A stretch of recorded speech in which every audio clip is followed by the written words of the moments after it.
É que isso é uma discussão forte, né, cara? Muitos defendem que o RPA está ligado ali a processo, outros dizem que está ligado a TI. Então é uma briga que você vê aí, um cabo de guerra. Mas aqui, quando eu falo da empresa pela gente aqui, inclusive o Caio, a gente apresentei, acho que foi eu que apresentei para ele ano passado um pouco sobre o RPA em si, que foi uma necessidade mesmo de negócio. Tá?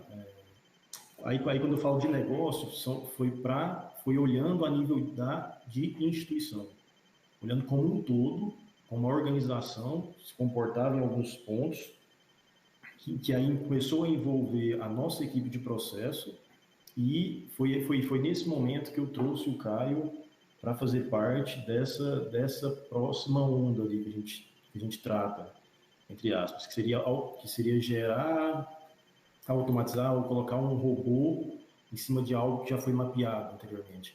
Então, quando a gente trata de negócio, muitas das vezes, a nível da empresa interna, eu que levei isso adiante, com as necessidades, as ideias, porque eu estava olhando num nível mais alto ali.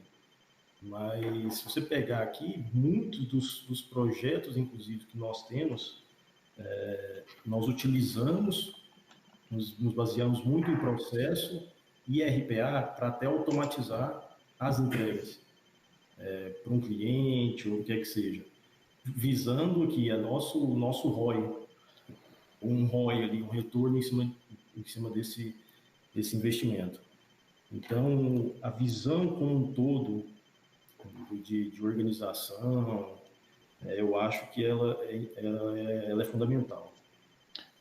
E aí, até complementando isso que o Thiago falou, aqui a gente tem muito forte o conceito de ondas em transformação digital, né? Algo que a gente conseguiu desenvolver junto a toda a equipe. E a gente trata isso muito forte. A SOS, ela é uma empresa que tem o core muito voltado a tratamento de informação e dados, né? Então a gente tem uma equipe forte de arquivistas que tratam toda a parte documental e a gente chama isso de primeira onda, que é a onda que a gente trata a gestão eletrônica de documentos. Mas dentro dessa primeira onda, por exemplo, a gente tem várias etapas. A gente tem o tratamento documental, É a gestão guarda, digitalização. guarda, digitalização, e dentro dessa primeira onda, por exemplo, de transformação digital, a gente usa a RPA, por exemplo, a nossa parte, a nossa etapa de indexação, ela é toda feita por robôs, né? Então, robôs entram ali nos repositórios do servidor, por exemplo, extraem todos os dados que são necessários para serem indexados, e a gente tem um outro robô que importa isso para o nosso data center. Então, e aí a gente tem uma série de analistas que vão validar as entradas, né? Tudo isso em conjunto com N tecnologia. A gente usa, Isso. enfim, OCR, visão computacional, enfim, N coisas que, cara, não vem ao caso, né? Assim, a gente citar, porque é mais a questão da solução. A gente vende muito isso, cara, a gente precisa resolver um problema. O que a gente vai usar para resolver esse problema? Então, vamos usar AI, vamos usar RPA, BPMS, enfim. Cara, a gente vai resolver o problema.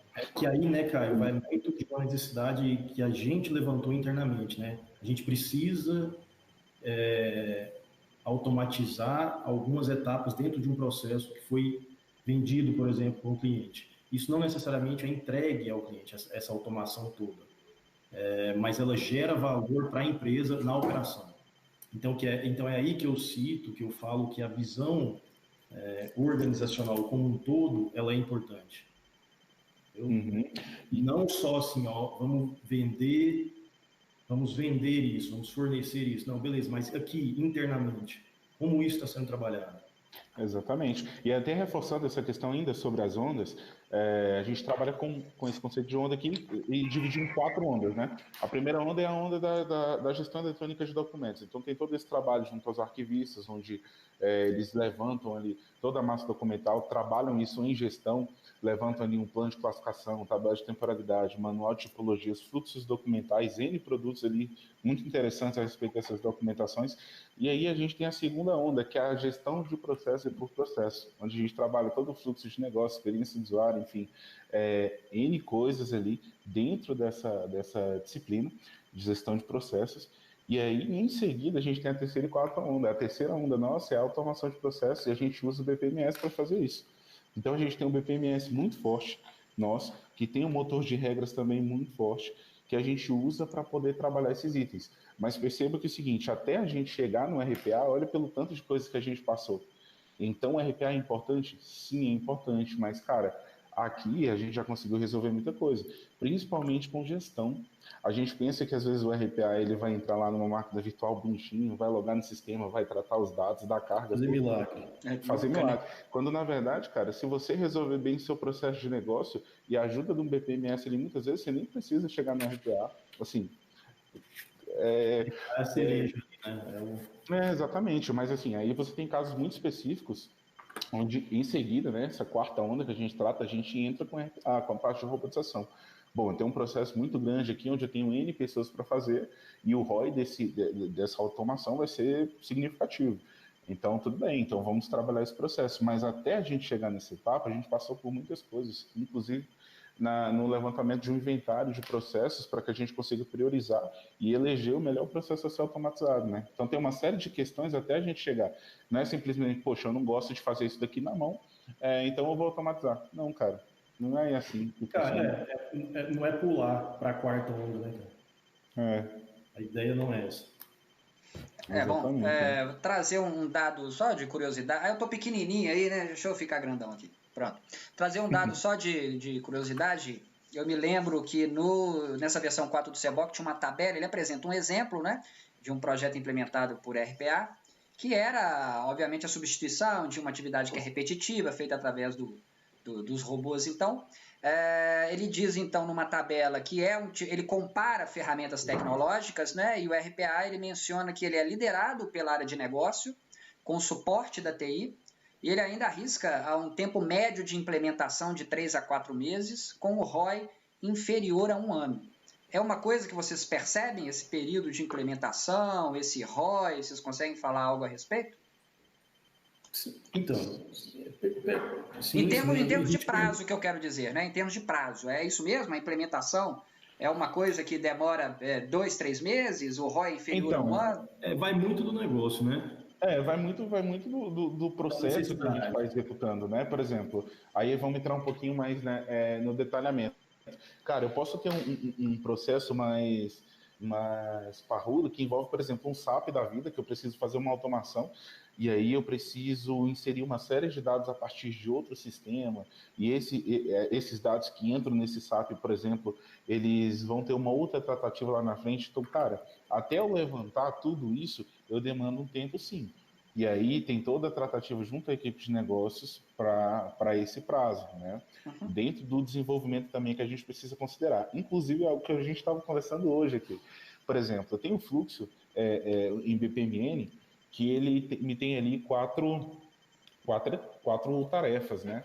E aí, suponhamos que eu tenho uma tarefa ali referente a 25% desse fluxo, por exemplo, chamada emitir boleto. Se eu for olhar para esse fluxo como um todo, eu vejo que ele é simples. Teoricamente, eu teria que entrar no sistema, preencher os dados, emitir o boleto, enviar o boleto para alguém, por exemplo. Mas, cara, a gente vai colocar um robô para executar a emissão do boleto. Exemplo, tá? E aí, o que a gente vai explodir essa caixinha aí, né? Então, o que o robô vai ter que fazer? Ele vai ter que logar no sistema. Ele vai ter que inserir credenciais nesse sistema a partir de algum lugar. As credenciais precisam estar dessa forma. Aí você tem toda uma política ali de proteção a esses dados, né, junto ao cliente.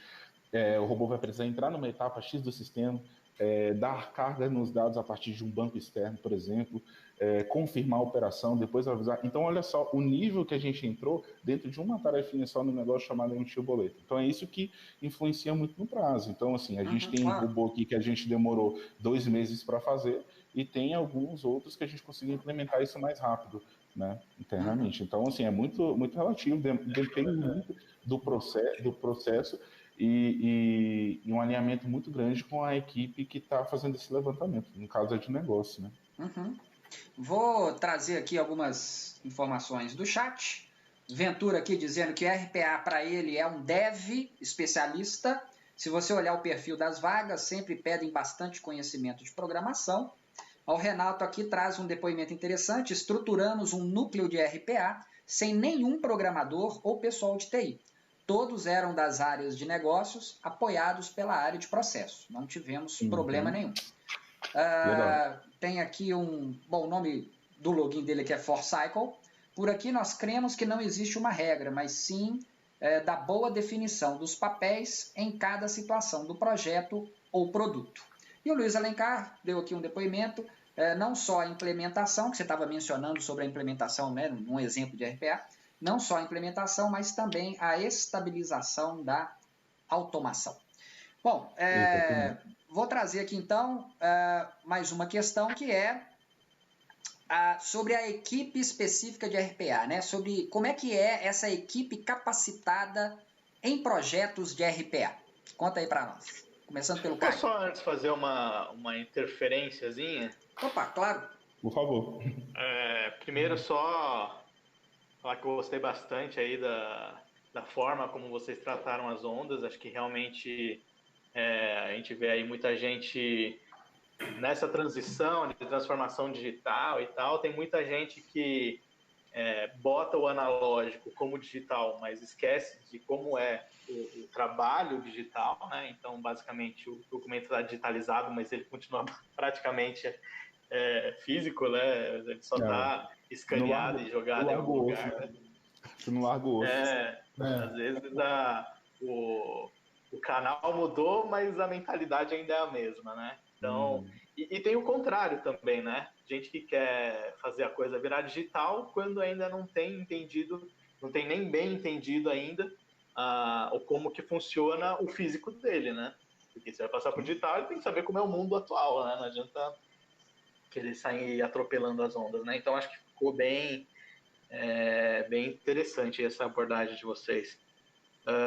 Legal, obrigado. Mais uma coisinha que eu queria pegar de comentário do chat é a questão do que o Luiz Alencar aí colocou, né, de esquecer a estabilização. E é uma coisa que eu vejo tanto no mundo de RPA quanto BPMS, essas ferramentas que reduzem um pouco a quantidade de código. Eu acho que principalmente, eu não sei o quanto o Thiago é técnico, mas o Caio já me disse que é bastante técnico.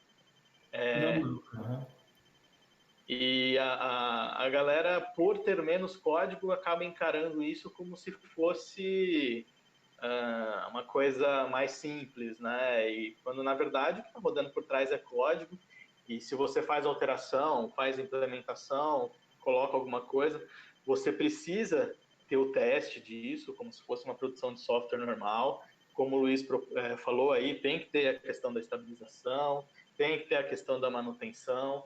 Então, assim, você não está escrevendo todo o código de forma direta, mas no final das contas é engenharia de software, né? O que está rodando ali é software e você precisa tomar todos os cuidados que tomaria desenvolvendo software, né?